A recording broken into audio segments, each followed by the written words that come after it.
Indo British advanced pain clinic నొప్పి మాయం surgery దూరం ఫర్ అపాయింట్మెంట్స్ 9155515563.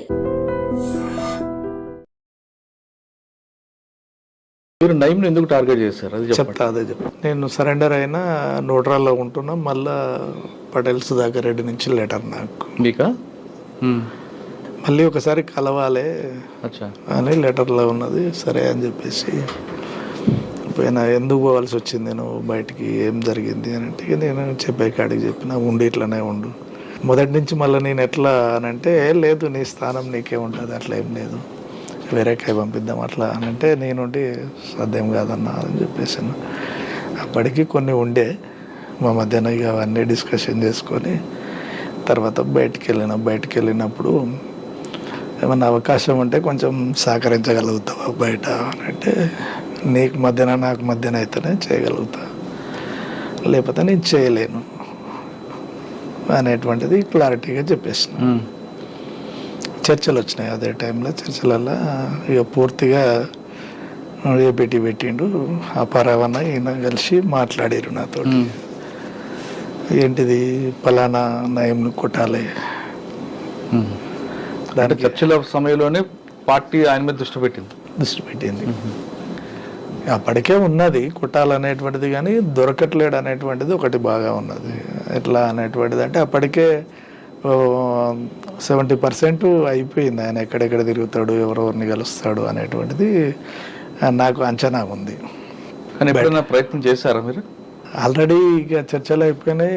నల్గొండ జిల్లా సెక్రటరీ బయటకు వచ్చిండు, వెపన్స్ కూడా బయటకు వచ్చేసినాయి. యాక్షన్ జరిగేటువంటి క్రమంలో ఒక కామ్రేడు ఆ యాక్షన్లో ఉంటాడు, తను అతనికి సరెండర్ అయ్యాడు. నయీం సరెండర్ అయిపోయాడు. అతను కూడా మాతో పాటు ఉండాలి, సరెండర్ అయిపోయాడు. రవి దొరికిండు, జిల్లా సెక్రటరీ దొరికిండు. మా యాక్షన్ ప్లాన్ ఫెయిల్ అయింది. అంతకంటే ముందు నయం అనేక సార్లు నన్ను మాట్లాడాలని ప్రయత్నం చేసిండు, ఎత్తుకపోవాలని ప్రయత్నం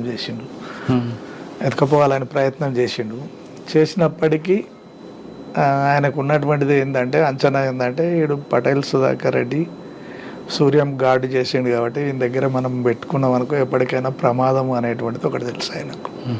ఇంకా ఆఫీసర్స్ చెప్పిందా తనకు ఉన్నటువంటి అంచనా ఏందో కానీ మొత్తం మీద అయితే ఆపుకుండు, రమ్మన్నాడు.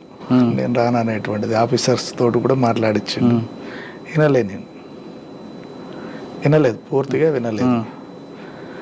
తర్వాత ఇది అయిపోయిన తర్వాత, రవి చనిపోయిన తర్వాత కొంతకాలానికే మళ్ళీ 2006లో ఆత్మకూరు పోలీస్ స్టేషన్ బ్లాస్ట్ అయింది. దాంట్లో నా పేరు వచ్చేసింది, నేను దళానికి గెలుస్తున్నా అనేటువంటిది. జిల్లా కమిటీలో లెటర్ పంపిస్తున్నారు అని. దాంట్లో ఏమైందంటే ఆత్మకూరు ఇన్సిడెంట్ అయిన తర్వాత ఆత్మకూరు పోలీసుని ఎందుకని టార్గెట్ చేశారు? మాధవ్ ఎన్కౌంటర్కి నిరసనగా. ఓకే, దాని రిటాలియేషన్. దాంట్లో ఏం దొరికాయి, వెపన్స్ దొరికినాయి. కూరగాయల బండి తోసుకుంటూ వచ్చి చేస్తారు, అదేనా ఆత్మకూరు పోలీస్ స్టేషన్? అదేం కాదు, నైట్ టైంలో చేసేసి 6 గంటలకు 7 గంటలకు. ఎవరు ఉన్నారండి? షాన్ పాషా. దాని మీద రైడ్ చేసి ఏం దొరికాయి అందులో? వెపన్స్ ఒక స్టెన్ కార్బన్ దొరికింది, ఒక పిస్టల్ దొరికింది, 2 వెపన్స్ దొరికినాయి. అంతకంటే ముందే స్పెషల్ ఫోర్స్ ఉండి వెళ్ళిపోయింది. ఉన్నది అనేటువంటి దాని మీదనే టార్గెట్ చేసి కొట్టినాం. ఓకే, కానీ అప్పుడు మీకు మీ పేరు రికార్డులోకి వచ్చింది.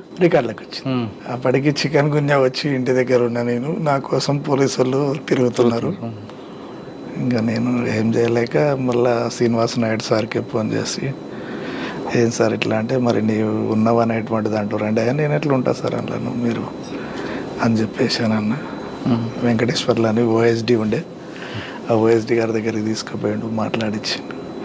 నేను అప్పుడు ఒకటే చెప్పిన, నేను ఉన్నా అని చెప్తే కొట్టేసేయండి సార్, దాందేముంది, మీ వాళ్ళు చనిపోయారు కదా, నేను ఉన్నా అని తెలిస్తే కొట్టేసేయరు అని చెప్పిన తర్వాత ఒక 3 నెలలు 4 నెలలు మాకు అర్థమైతేనే ఉంది సిచ్యువేషన్. ఊరు వదిలిపెట్టి హైదరాబాద్కి వచ్చేసిన. తను బయటకు వచ్చినప్పుడే మాకు తెలిసింది, బయటకు వచ్చింది, మనం దొరికిపోయినాము.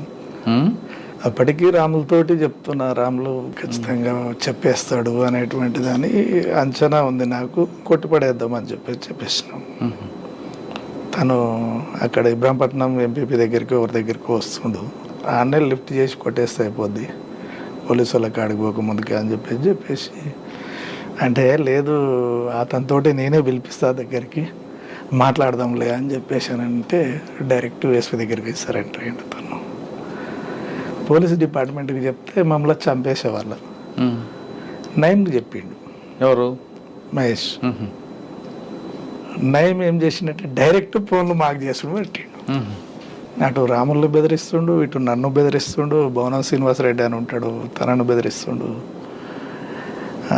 నేను హైదరాబాద్లోనే ఉన్నా, కర్మనగట్లో ఉంటున్నా. అన్న తెలిసిందన్నా నీ గురించి అన్నట్టు. తెలిసిందా అన్న? తెలిసింది. మంచిది అన్నానన్న. ఏడ ఉన్నావు నువ్వు? దిల్సు నగర్లో ఉన్నావు కదా అన్న. నేను దిల్సు నగర్లోనే ఉన్నా, టీ తాగుతున్నా. పోతే కర్మనగట్ల ఇంటి కాడికి రూమ్ కాడికి పోతా, ఇంకా అంతే అని చెప్పేసి అన్న. అంత ధైర్యంగా చేసి చెప్తున్నావు ఏందన్నా, నేను మనసులో పంపించుకోను, పంపి అని అన్న. ఫోన్ స్విచ్ ఆఫ్ చేసేసిన. స్విచ్ ఆఫ్ చేసి చిన్న బాబు మెసేజ్ చెప్పిన, ఏం లేదు జోబులో పైసలు ఉండాలి, ఎంత 3,025 ఉన్నాయి, చాలా రైట్. ఇక ఎక్కడ ఉంటే ఖచ్చితంగా పోలీసు వాళ్ళన్నా కొట్టేస్తారు, నయం గారిని కొట్టేస్తాడు. ఏది వద్దిగా బయటికి వెళ్దామని చెప్పేసి తీసుకున్న. కర్నూలు ఆడికి వచ్చిన, కర్నూలు బస్సు ఎక్కేసిన. బెంగళూరు బస్సు ఎక్కిన. కర్నూలు ఎక్కితే డౌట్ వస్తుందని చెప్పేసి బెంగళూరు బస్సు ఎక్కి కర్నూలులో నాకు తెలిసినటువంటి హోటల్, అక్కడ నాకు షెల్టర్లు ఉండే. కర్నూలు అంతా తిరిగిన కాబట్టి నేను వచ్చిన వరకల్లా పోయి డోర్ కొట్టగానే తీసిరు. ఎక్కడే ఉన్నా 2 రోజులు 3 రోజులు 4 రోజులు ఇంకా తనతోటే వేరే ఒక ఏపీటీ పెట్టి పలానా ఏరియా ముచ్చమార్ కాడ మనకు పలానా ఆయన ఉంటాడు, అక్కడ ఇచ్చిరండి, లెటర్ ఇచ్చిరండి అని చెప్పేసి ఒక లెటర్ రాసిన. నేను వేరే దగ్గర ఉంటానా అని చెప్పిన. అని మళ్ళీ ఇంటికి వేరే ఫోన్ నుంచి ఫోన్ చేసి మా అన్నని కర్నూలు వరకు రండి, మీరు కర్నూలు కూడా రాకండి, కర్నూలు యువతలనే అల్లంపూర్ వరకు రండి అని చెప్పేసి అక్కడికి పిలిపించి బాబుని వాళ్ళకు ఒప్పచెప్పి మళ్ళీ కర్నూలుకి వెళ్ళిపోయినా. కర్నూలుకి వెళ్ళిపోయినాక ఒక రోజు తర్వాత మళ్ళా వేరే ఫోన్ వచ్చింది, పార్టీ కాంటాక్ట్. అది కాంటాక్ట్ కాదు. సరే ఇక ఇదిగా నేను ఉండేమన్నంటే ఇక నాకు మీ కాంటాక్ట్ ఏం అవసరం లేదు, నేను నల్లమల్ల అంతా తెలుసు కాబట్టి నేను ఎక్కడ పోయినా నేను పార్టీని పట్టుకోగలుగుతా అనేటువంటిది ఉన్నా. ఇక రాములు అట్లనే ఉన్నాడు, భవనం శ్రీనివాసరెడ్డి ఉన్నాడు. ఇక వాళ్ళు కూడా ఎటు పోలేని పరిస్థితి. రాముల భార్య ప్రెగ్నెంట్ అప్పుడు, రాములేమో తీసుకుపోతే చంపుతాడు అనేటువంటిది. తర్వాత భవనం శ్రీనాథే అటు ఇటు కలిసి మళ్ళీ పార్టీ కాంటాక్ట్ పెట్టుకొని మళ్ళీ 2 నెలల తర్వాత 2 నెలలు నయంకు దొరకకుండా ఉన్నాం. తర్వాత మళ్ళీ పార్టీలోకి వెళ్ళిపోయినాం. మధ్య అడుగు కాడ ఏపీటీ. అన్న పార్టీకి రెండోసారి వెళ్ళక ముందు అక్కతో మీ పరిచయం ఎలా జరిగింది? మీ ఇద్దరికి పెళ్ళి ఎవరు చేశారు? ఈ పెళ్ళి అంటే అనుకున్నాము పార్టీలో. అక్క మీకు నల్లమల్ల పరిచయం? నల్లమల్ల పరిచయం. నల్లమల్ల పరిచయం బయటికి వచ్చినాక పెళ్లి చేసుకున్నాం. అంటే పార్టీకి చెప్పే చేస్తున్నారా? ఇద్దరు ఒకటేసారి వచ్చినాం కదా, ఇద్దరం అరెస్ట్ అయినాం అనేటువంటిది స్టేట్మెంట్. అంటే అరెస్ట్ అయ్యాక పెళ్లి చేసుకున్నారా? తను ఇక నేను పోను అనేటువంటిది ఒకటి. ఇక నాకు ఎవరు లేరు, అమ్మ నాన్న ఎవరు లేరు, పోయినా చావాల్సిందే. అక్కకి పెళ్లి చేసుకుంటా మీరు చెప్పారా, అక్క మీకు చెప్పిందా ముందు? అందరూ పోలీస్ డిపార్ట్మెంట్ భార్యాభర్తలు అనుకుంటుంది అంతే. ఇంక తీరా నేనే ఉండే ఇట్లా కాదు అనేటువంటిది. అంటే తను ఇక ఖచ్చితంగా ఇక నేను పోలేను, నేను చచ్చిపోతా అన్నట్టు సర్లే ఇక ఉండని. ఎవరైతే ఎక్కడ పెళ్లి చేసుకున్నారు? ఇంటి దగ్గరనే చేసుకున్నాం. ఇంక కలిసి ఉన్నాం అంతే. ఇంకా పెళ్ళి అనేటువంటిది ఏం లేదు, కలిసి సహజీవనం అంతే, భార్యాభర్తలు లెక్క. కానీ మీరు బయటకు వచ్చి అజ్ఞాతకు వెళ్ళిన తర్వాత నయంకి మరెప్పుడు టార్గెట్ అయ్యారు మీరు? అంటే మీ చేతిలో నయం ఎలా ఎస్కేప్ అయ్యాడు? ఎప్పుడైనా ఒక సంఘటన గుర్తుందా? అంటే ఇక మేము టీం ఫామ్ కాలేదు మాది. రవితోటే, జిల్లా సెక్రటరీ తోటే బ్రేక్ అయింది. కానీ కొంతమంది పోలీసులు మిమ్మల్ని కానీ లేదా మిమ్మల్ని పర్టికులర్గా తీసుకెళ్ళి నయంకి హ్యాండ్ ఓవర్ చేసే సంఘటన జరిగింది. నేను సెకండ్ సరెండర్ అయినప్పుడు ఎస్పీ ఆఫీస్కే ఫోన్ వచ్చింది. ఎవరో నల్గొండ విజయ్ కుమార్ సార్ ఉన్నాడు. విజయ్ కుమార్ సార్. నేను ఇంకా మీడియా ముందుకు పోలేదు, ఎవరో ఒక ఆఫీసర్ వచ్చి ఇచ్చిండు, నాకు అంత పరిచయం కూడా లేదు. ఫోన్ మీకు ఇచ్చాడు.